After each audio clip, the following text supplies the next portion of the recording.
La locura no distingue edades, y lo que vamos a ver hoy está peligrosamente cerca de eso. No sé si llamarlo esquizofrenia o simplemente una imaginación lejos de nuestro entendimiento. Porque se crea que Chainsaw Man es un shounen brutal que cambió por completo el género, es porque todavía no has visto lo que Fujimoto escribía antes. Y cuando lo veas vas a descubrir algo curioso, que Chainsaw Man no fue una obra más, fue la culminación de todo.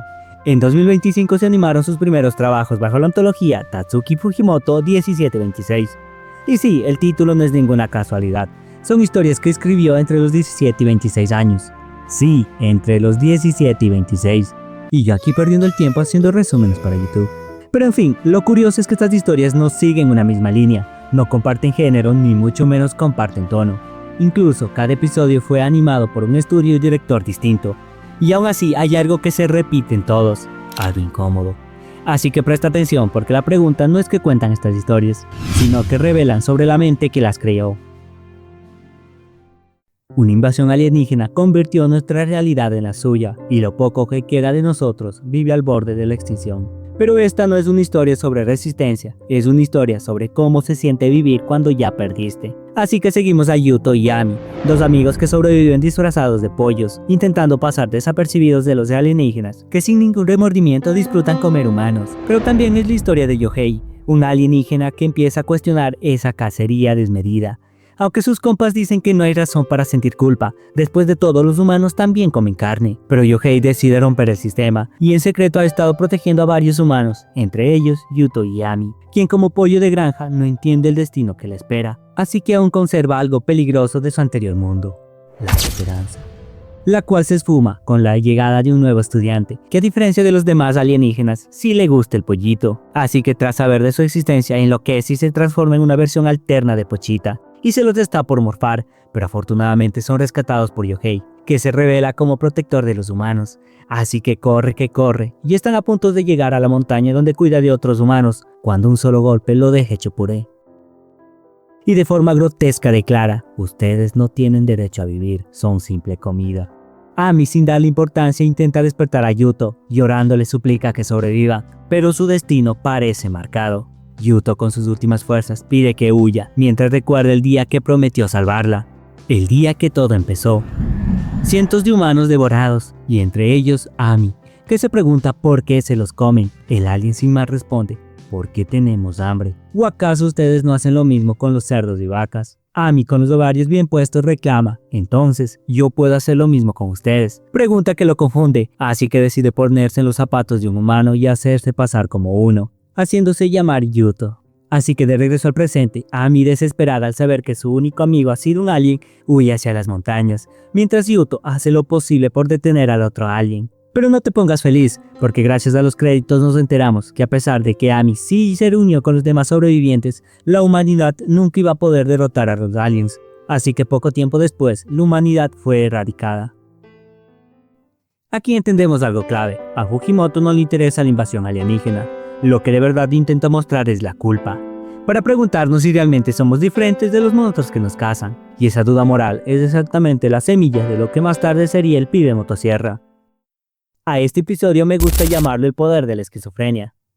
Conocemos a Sasaki, un estudiante enamorado de su maestra Kawaguchi, a quien considera básicamente una diosa. No te juzgo, hermano, yo también soy ciego cuando me enamoro. Así que pasa sus días imaginándola en todo escenario posible, hasta que un día normal se convierte en prepa estadounidense. Un hombre quiere hacer justicia terminando con la profe, recordándole que él era el mejor estudiante, tenía un futuro brillante, pero todo se fue a la basura el día que ella lo rechazó, y como no tuvo su merecido, ahora quiere venganza. Pobre vato, por eso es importante el amor propio y la salud mental. Kawaguchi entre lágrimas acepta hacer lo que él pida, con tal de que libere a sus estudiantes. Pero Sasaki no va a permitir que su diosa termine encamada con ese asqueroso, así que hace lo que pocos se atreven: intenta defender aquello que quiere. Y mientras ve su vida pasar, recuerda el momento en que Kawaguchi lo apoyó, cuando todos se burlaban de su sueño. Sasaki quería ser astronauta, porque su padre también lo era, pero un día se fue, así que su sueño es poder encontrarlo en la luna. Te entiendo, hermano, el mío también creo que se fue a la luna, porque nunca lo conocí. Kawaguchi también revela su secreto: es una diosa, y no lo dice como burla, sino como una posibilidad, porque le explica que aunque algo parezca imposible, siempre existe un pequeño porcentaje de que sea real, y esa mínima posibilidad es suficiente para intentarlo. Una mamada bien fumada, pero medio poética. De vuelta al presente, el loco dispara, pero cágate de risa que Sasaki detiene la bala con sus manos, y ante la sorpresa de todos, dice ser del futuro. El vato entonces pregunta qué será de él, que está seguro que irá a la cárcel, y poco después terminará con su vida. Pero Sasaki se la fuma aún más y responde que ha visto su futuro, y si bien entrará a prisión, también estudiará, y al salir irá a la universidad, y luego de unos años se casará con una hermosa mujer con la cual tendrán varios hijos. El loco al inicio no cree, pero su inestabilidad emocional lo termina convenciendo. Y así, años más tarde, Sasaki se convierte en astronauta, y en una conversación con Kawaguchi se pregunta cómo sobrevivieron al tiroteo, si acaso de verdad ella era una diosa. La verdad, a este episodio no le entendí mucho. Te dijera que plantea una reflexión sobre creer en ti, pero no. Así que si alguien lo entendió y quiere compartir su punto de vista, que lo deje en los comentarios. Este tercer episodio cambia completamente el tono. Seguimos a dos amigos que están enamorados, y como es su último día de preparatoria, han decidido confesar lo que sienten, o al menos intentarlo, porque el universo parece estar en su contra. Primero una lluvia abismal, después un profesor que intenta detenerlos con asuntos del consejo estudiantil, pero nuestro prota con suma determinación lo manda a buscar otro cojudo. Y ya por fin a solas, él empieza a recordar todo lo que ella ha significado durante todos estos años, confesando que pronto partirá al extranjero a estudiar, así que no puede irse sin decirle que la... Pero justo en ese momento un chamo pide sus pertenencias. Yuri intenta resistirse, pero nuestro prota, que todo le llega al pincho, inmediatamente le entrega todo. Porque hoy, lo que de verdad importa es lo que no se ve. Pero bueno, lo que importa es que ahora ya nadie podrá detenerlos. O quizás sí, porque aparece un alienígena. Se presenta como un miembro de la Confederación Espacial que vino a dar una pequeña noticia a la humanidad. Pronto abrirán una autopista intergaláctica y el planeta Tierra será destruido. Pero como ya nos lo demostró antes, no le puede importar menos al prota, así que lo interrumpe y finalmente dice: Yuri, debo confesar que te amo como nunca lo he hecho. Ante semejante muestra de amor, el alienígena decide no destruir el planeta. Incluso el ladrón conmovido le da un par de monedas para que se tome algo. Y justo cuando pensamos que lo habían rechazado, Yuri toma su mano. La verdad, yo hubiese preferido que lo rechacen. Ese hubiera sido un final más realista. Pero bueno. Este episodio, si bien es absurdo e incluso un poco ridículo, tiene una idea muy clara. Cuando decides decir lo que sientes, el resto del mundo pierde importancia.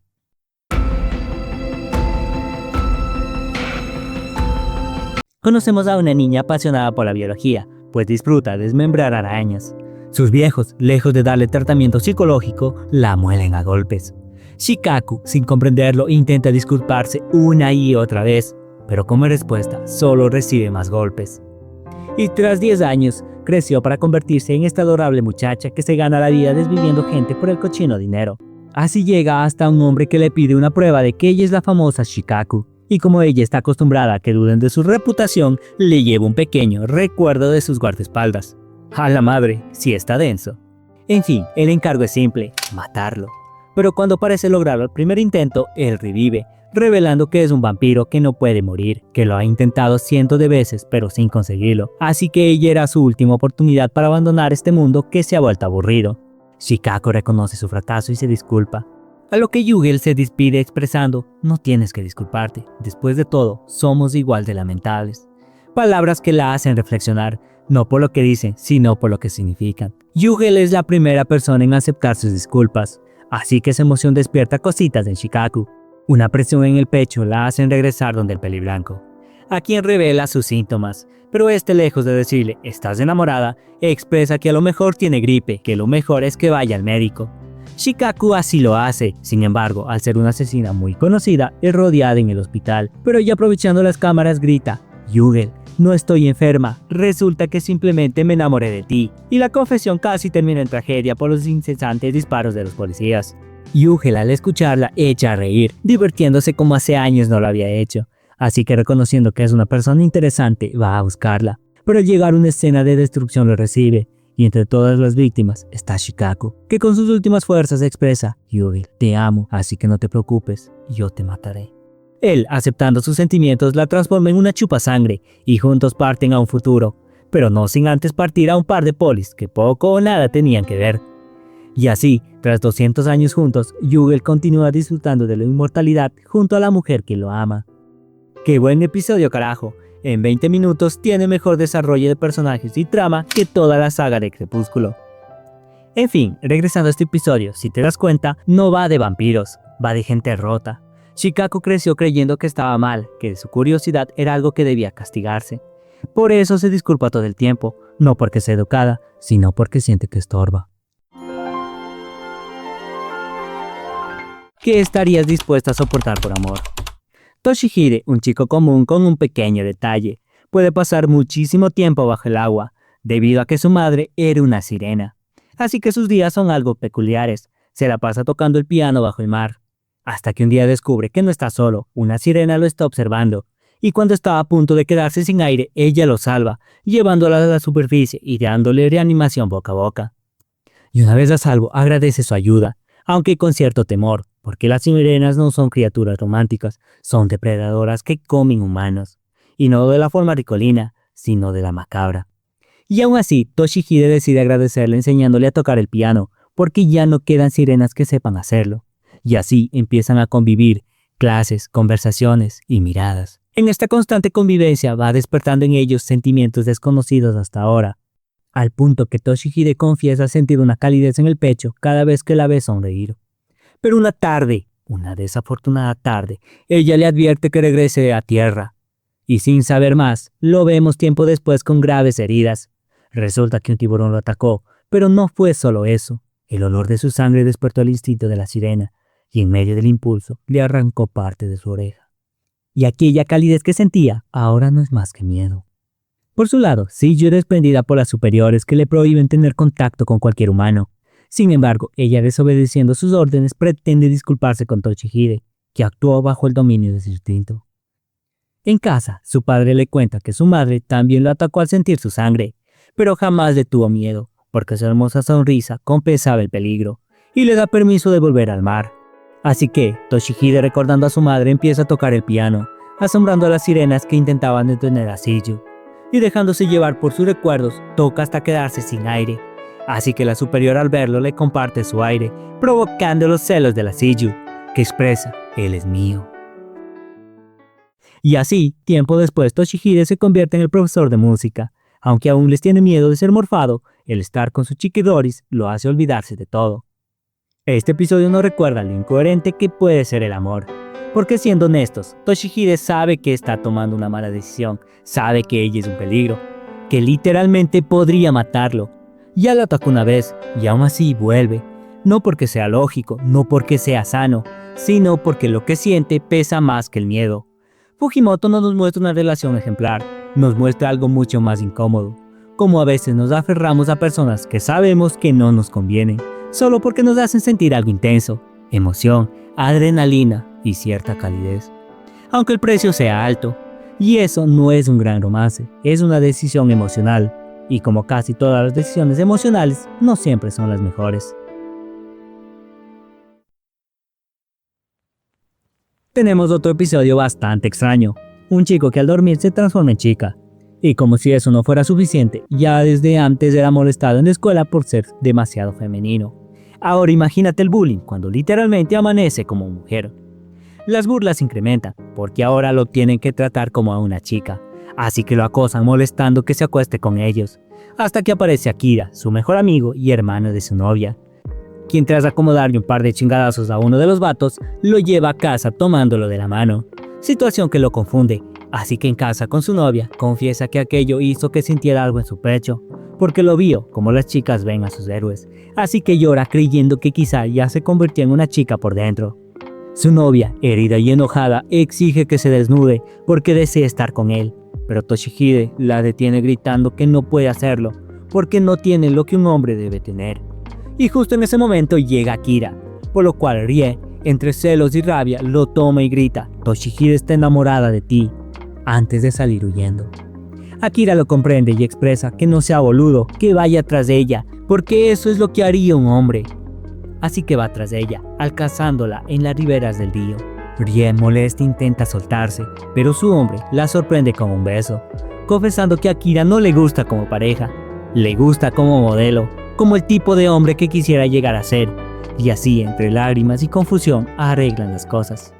Así que podemos decir que triunfó el amor, un amor medio extraño, pero amor al fin. Y tras esta fumada que acabamos de ver, viene lo que para mí es uno de los mejores episodios. Seguimos a Nayuta, similar a la Nayuta que aparece más adelante con el chico motosierra. Aquí también es una niña con poderes demoníacos, y según la leyenda será quien traiga el fin de la humanidad. Y desde que nació la gente quiere matarla, incluso su padre fue atacado por protegerla.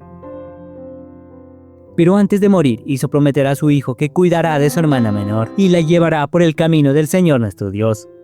Kenji, a pesar de perder a sus padres, nunca guardó rencor y creció trabajando para cuidar de su hermanita. Y aunque el dinero no alcanza, se las arregla para llevar comida a la mesa. Aunque Nayuta prefiere morfar animales de la calle, y a pesar que eso lo asusta, no se muestra enojado con ella, solo intenta enseñarle que matar no está bien. Aunque ella no lo hace por maldad, lo hace para alimentarse. Kenji además hace lo posible por enseñar el idioma, debido a que un ser demoníaco no puede comunicarse con palabras. Pero una noche, tras contarle que lo han despedido, Nayuta ataca una granja para llevarle comida a su hermano. Los vecinos comprenden lo sucedido, reconocen que no es su culpa, pero que debe entregar a Nayuta a la policía. Kenji entonces asume la responsabilidad, así que va a enfrentar a los dueños del ganado, dejando sola a Nayuta, que recordando a su hermano logra escribir una carta, con errores, con dificultad, pero le escribe. Una carta pidiéndole perdón por tener que cargar con ella.